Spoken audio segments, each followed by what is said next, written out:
अस्सलाम वालेकुम। आज का जो हमारा टॉपिक है इसमें हम मिसेल्सन एंड स्टाहल एक्सपेरिमेंट जो है जिन्होंने ये प्रूव किया था कि जो डीएनए रेप्लिकेशन है वो सेमी कंजर्वेटिव होती है, तो उसको आज हम डिटेल में डिस्कस करेंगे। इससे पहले जो है वाटसन और क्रिक उन्होंने जस्ट प्रपोज किया था कि जो है रेप्लिकेशन वो सेमी कंजर्वेटिव होती है, लेकिन उन्होंने एक्सपेरिमेंटली कोई प्रूव नहीं दिया था कि जो रेप्लिकेशन है वो सेमी कंजर्वेटिव है या किस तरह की है। लेकिन जो मिसेल्सन एंड स्टाहल थे उन्होंने एक्सपेरिमेंट की मदद से ये प्रूव किया कि जो रेप्लिकेशन होती है वो क्या होती है, सेमी कंजर्वेटिव होती है। तो टॉपिक स्टार्ट करने से पहले मेरी आप लोगों से रिक्वेस्ट है कि मेरे चैनल को सब्सक्राइब करें और अपने फ्रेंड के साथ शेयर भी करें, और हाँ, सब्सक्राइब लाजमी करना है क्योंकि वीडियो बनाने में बहुत टाइम लगता है और बहुत मेहनत होती है, तो काइंडली सब्सक्राइब कर दें। तो चलिए टॉपिक स्टार्ट करते हैं। तो मिसेल्सन और स्टाहल ने फर्स्ट ऑफ ऑल क्या किया, जो डीएनए की रेप्लिकेशन की वो एक अल्टर्ड मीडियम के अंदर की, यानी कि जो नॉर्मल डीएनए होता है उसमें जो नाइट्रोजन होता है जो कि नाइट्रोजनस बेस के अंदर प्रेजेंट होता है वो नॉर्मल होता है। और वो कौन सा होता है नाइट्रोजन, वो होता है N14। वो कौन सा होता है, N14। लेकिन इन्होंने क्या किया, एक ऐसा मीडिया प्रिपेयर किया जिसमें जो नाइट्रोजन था वो क्या था, N15 था, यानी नॉर्मल नहीं था, N14 नहीं था, कौन सा था, N15 था। तो उन्होंने इस मीडियम के अंदर डाल दिया N15 यानी नाइट्रोजन 15 डाल दिया और इसके अंदर डीएनए की रेप्लिकेशन की। अब जब इससे डीएनए मिल गया, यानी कि इस काफ़ी रेप्लिकेशन के बाद उन्होंने क्या किया, इस यहाँ से जो डीएनए उन्होंने रिमूव किया और उसको इंसर्ट कर दिया एक और मीडिया के अंदर जिसमें जो नाइट्रोजन था वो नॉर्मल था, यानी कौन सा नाइट्रोजन था, N14 था। तो इस मीडिया के अंदर क्या था, N14 था। इसमें भी क्या किया उन्होंने, डीएनए की रेप्लिकेशन की। अब यहाँ से जब रेप्लिकेशन होगी तो यहाँ से डीएनए रिमूव करके उन्होंने एक और मीडिया के अंदर इंसर्ट किया, उसमें भी जो नाइट्रोजन था वो क्या था, N14 था। अब हम देखते हैं कि इनके रिजल्ट्स किस तरह से है, उसको अब हम देखते हैं। तो जब इन्होंने क्या किया, यहाँ से जो डीएनए था उसको लिया और उसकी सेंट्रीफ्यूगेशन की सीजियम क्लोराइड की मौजूदगी में। अब हमें पता है कि जो सीजियम क्लोराइड होता है वो क्या करता है, जो मुख्तलिफ मॉलिक्यूल्स होते हैं उनको ग्रेडियंट के लिहाज से उनको वो अरेंज कर देता है सीजियम क्लोराइड।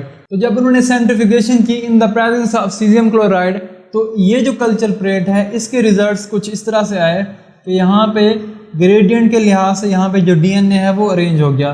तो यहाँ पे जो डीएनए अरेंज हुआ उसको मैं यहाँ पे रेड से शो कर देता हूँ, वो थोड़ा नीचे यहाँ पे अरेंज हो गया, यहाँ पे डीएनए जो है वो अरेंज हो गया।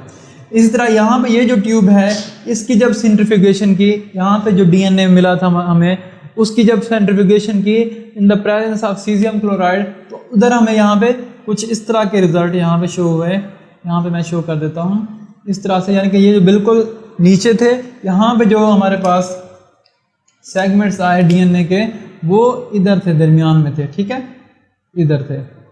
फिर क्या किया उन्होंने, ये जो थर्ड ट्यूब थे हमारे पास इसमें जो उन्होंने रेप्लिकेशन की थी और यहाँ से हमारे पास जो डीएनए आया था उसकी जब सेंट्रीफ्यूगेशन की with the help of caesium chloride, तो यहाँ पे जो रिजल्ट आए थे वो कुछ इस तरह के थे कि यहाँ पे हमारे पास दो लाइंस आई। कौन कौन सी, एक तो ये सेंटर वाली भी लाइन अपेयर हुई और दूसरी एक क्या अपेयर हुई, ऊपर की तरफ यहाँ पे अपेयर हुई। इसको मैं ब्लैक से शो कर देता हूँ। तो अब हम देखते हैं कि इस तरह के रिजल्ट्स उनके पास क्यों आए और उसी से हमें क्लियर होगा कि जो डीएनए की रेप्लिकेशन है वो सेमी कंजर्वेटिव होती है। तो यहाँ पे फर्स्ट ऑफ ऑल इसको मैं एक्सप्लेन करता हूँ कि फर्स्ट ऑफ ऑल ये जो है एक डीप में जो लाइन शो हुई वो क्यों हुई। तो जैसे मैंने बताया आप लोगों को कि जो फर्स्ट ऑफ ऑल उन्होंने डीएनए की रेप्लिकेशन की वो हैवी मीडिया यानी कि जो नाइट्रोजन 15 था वो उन्होंने यूज़ किया था। तो इसी वजह से जितने भी डीएनए के स्ट्रैंड बने उन सब में नाइट्रोजन कौन सा था, N15 था। तो इसी वजह से सब डीएनए के जो स्ट्रैंड थे वो N15 के थे। तो इसी वजह से क्या हुआ, एक नीचे की तरफ एक हमें वो लाइन शो हुई, ठीक है, जब हमने सीजियम क्लोराइड की मौजूदगी में इसकी हमने सेंट्रीफ्यूगेशन की। फिर क्या हुआ, अगर ये है सेमी कंजर्वेटिव मॉडल तो उसके अकॉर्डिंग क्या होना चाहिए, ये दोनों स्टैंड को टेम्पलेट के तौर पे यूज़ होना चाहिए। तो अब क्या हुआ, जब उन्होंने सेकंड एक्सपेरिमेंट किया तो उसमें क्या होगा, ये दोनों स्टैंड क्या करेंगे, एज अ टेम्पलेट के तौर पे यूज़ होंगे, यानी कि एक ये स्टैंड जो है वो भी टेम्पलेट के तौर पे यूज़ होगा और एक दूसरा स्टैंड जो है वो भी टेम्पलेट के तौर पे यूज़ होगा। और जब इन स्टैंड की कंप्लीमेंट्री नए स्टैंड बनेंगे तो उनमें जो नाइट्रोजन सोर्स होगी वो कौन सी होगी, क्योंकि अब उन्होंने यहाँ पे जो डीएनए था हमारे पास जो रेप्लिकेशन से हमने हासिल किया था उन्होंने इंसर्ट कर दिया था N14 मीडिया में। तो अब यहाँ पे जो नए स्टैंड बनेंगे उन सब में नाइट्रोजन कौन सी होगी, N14 होगी। तो इसी वजह से अब यहाँ पे जितने भी स्टैंड बने उनमें क्या थी, N14 थी। तो इस वजह से नए स्टैंड को मैं यहाँ पे ब्लू से शो कर देता हूँ। तो यहाँ पे जो नए स्टैंड बनेंगे वो ब्लू से होंगे। तो अब देखें जो डीएनए का स्टैंड बन गया है वो हाइब्रिड है, यानी कि उसमें N15 भी है और N14 भी है, यानी कि दोनों। यहाँ पे देखें जो डीएनए के स्टैंड मैंने शो किए हुए हैं वो क्या है, हाइब्रिड है, यानी कि इसमें ये देखें N14 भी है और N15 भी है।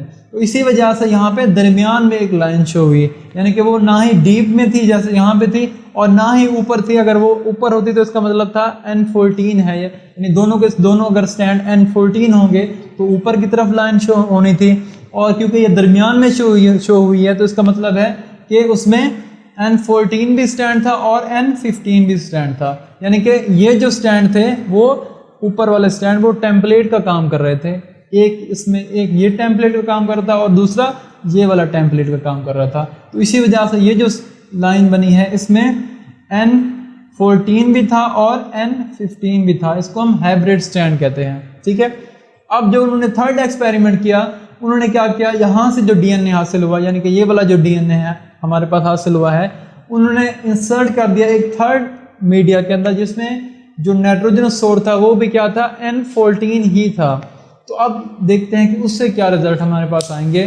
तो अब यहाँ पे ये दोनों स्टैंड जो हैं वो टेम्पलेट का काम करेंगे। किस तरह से, पहले इसको मैं शो कर देता हूँ कि इसमें एक ये वाला स्टैंड जो है रेड वाला वो भी टेम्पलेट का काम करेगा, और जो ब्लू वाला है वो भी क्या करेगा, टेम्पलेट का काम करेगा।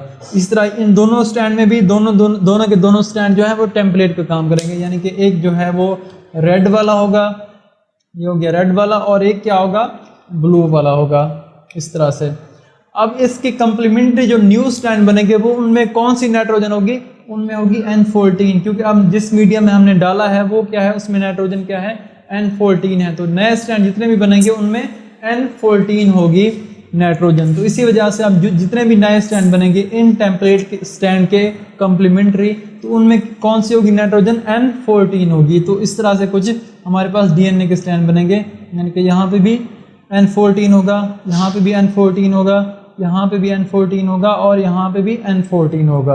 अब हमारे पास रिजल्ट किस तरह का आ गया है कि हमारे पास हाइब्रिड स्टैंड भी आ गए हैं और प्योरली N14 स्टैंड भी आ गए हैं। इसको मैं ब्लू से शो कर देता हूँ, यानी कि हमारे पास प्योरली N14 स्टैंड भी आ गए हैं और हाइब्रिड स्टैंड भी आ गए हैं, यानी दोनों का मिक्सचर आ गया है।